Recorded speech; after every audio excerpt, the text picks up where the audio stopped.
ದೀರ್ಘಕಾಲದ ಸಮಸ್ಯೆಗಳಿಗೆ ಪರಿಹಾರ ಕಂಡುಕೊಳ್ಳಬೇಕು ಅನ್ನೋ ಕಾರಣಕ್ಕಾಗಿ ಮುಖ್ಯಮಂತ್ರಿ ಡಿ.ಕೆ. ಶಿವಕುಮಾರ್ ಇವತ್ತು ಬೆಂಗಳೂರಿನ ಅಪಾರ್ಟ್ಮೆಂಟ್ ಮಾಲಕರ ಜೊತೆಗೆ ಸಭೆ ನಡೆಸಿದ್ದಾರೆ. ಸಭೆಯಲ್ಲಿ ಸಾಕಷ್ಟು ವಿಚಾರಗಳ ಚರ್ಚೆಯಾಗಿದೆ. ಅಪಾರ್ಟ್ಮೆಂಟ್ ಮಾಲಕರು ಹಲವು ವಿಚಾರಗಳನ್ನು ಮುಖ್ಯಮಂತ್ರಿಗಳ ಗಮನಕ್ಕೆ ತಂದಿದ್ದಾರೆ, ಅಭಿಪ್ರಾಯವನ್ನು ಸಂಗ್ರಹಿಸಿದ್ದಾರೆ. ಜವಾಹರ್ಲಾಲ್ ನೆಹರು ತಾರಾಲಯದಲ್ಲಿ ಸಮಾಲೋಚನಾ ಸಭೆ ನಡೆದಿದೆ.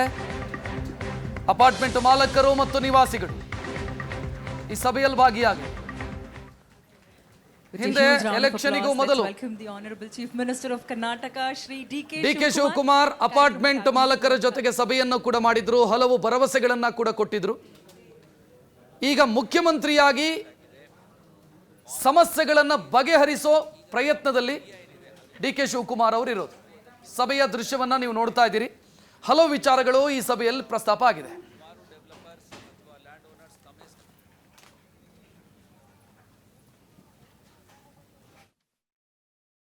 Apartments today constitute a far higher percentage of residents and preference compared to 1972 or even 10 years ago or even 20 years ago. So, ಇವತ್ತಿನ ಅವಶ್ಯಕತೆ ಇದೆ. ಇಷ್ಟು ಜನ ಅಪಾರ್ಟ್ಮೆಂಟ್ಗಳಲ್ಲಿ ವಾಸ ಮಾಡುವಾಗ ಅವರ ಹಿತಾಸಕ್ತಿಯನ್ನ ರಕ್ಷಣೆ ಮಾಡತಕ್ಕಂತಹ ಕಾನೂನು ಇರಬೇಕು ಅನ್ನೋದು ಇವತ್ತಿನ ಅವಶ್ಯಕತೆ. ಅದು it is very much necessary to have an act, legislation that better protects and better governs apartment ownership and management. This demand has been there for many years. ತುಂಬಾ ವರ್ಷಗಳಿಂದ ಇದು ಬೇಡಿಕೆ ಇದೆ ಬೆಂಗಳೂರಿನಲ್ಲಿ.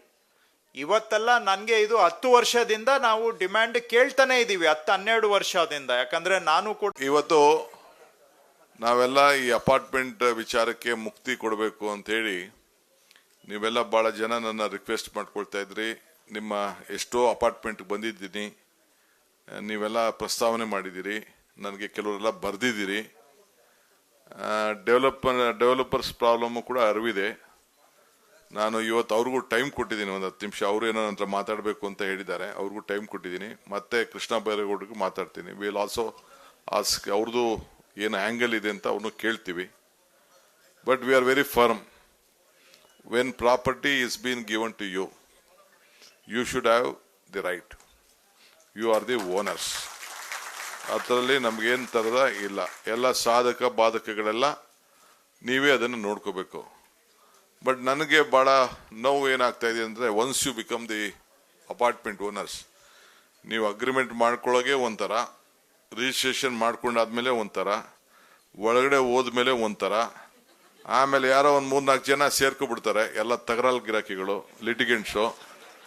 ಅವ್ರು ಬಂದು ಹೆಂಗೋ ಅಸೋಸಿಯೇಷನ್ ಒಳಗಡೆ ಸೇರ್ಕೊಬಿಡ್ತಾರೆ, ಬರೀ ಲಿಟಿಗೇಟ್ ಮಾಡುತ್ತೆ. ನನ್ನ ಅಪಾರ್ಟ್ಮೆಂಟಲ್ಲಿ, ನನ್ನ ಸ್ವಂತ ಬಿಲ್ಡಿಂಗ್ ಅಪಾರ್ಟ್ಮೆಂಟಲ್ಲಿ ನಾನೇ ರಿಜಿಸ್ಟರ್ ಮಾಡೋ ಅಪಾರ್ಟ್ಮೆಂಟು, ನನ್ನ ಹೆಸರೇ ಬೋರ್ಡ್ ಹಾಕ್ಬಿಟ್ಟೆ. ಇನ್ನು ನನ್ನ ಹೆಸರಿಗೆ ರಿಜಿಸ್ಟರ್ ಮಾಡ್ಕೊಂಡಿಲ್ಲ ನಾನೇ. ಅದಕ್ಕೆ ನನಗೆ ಬೋರ್ಡ್ ಹಾಕ್ಬಿಟ್ಟವ್ರೆ, ಡಿ.ಕೆ. ಶಿವಕುಮಾರ್ ಹಿಂಗೆ ಕಟ್ಟಬೇಕು ಅಂತೇಳಿ. ಅಲ್ಲೆಲ್ಲ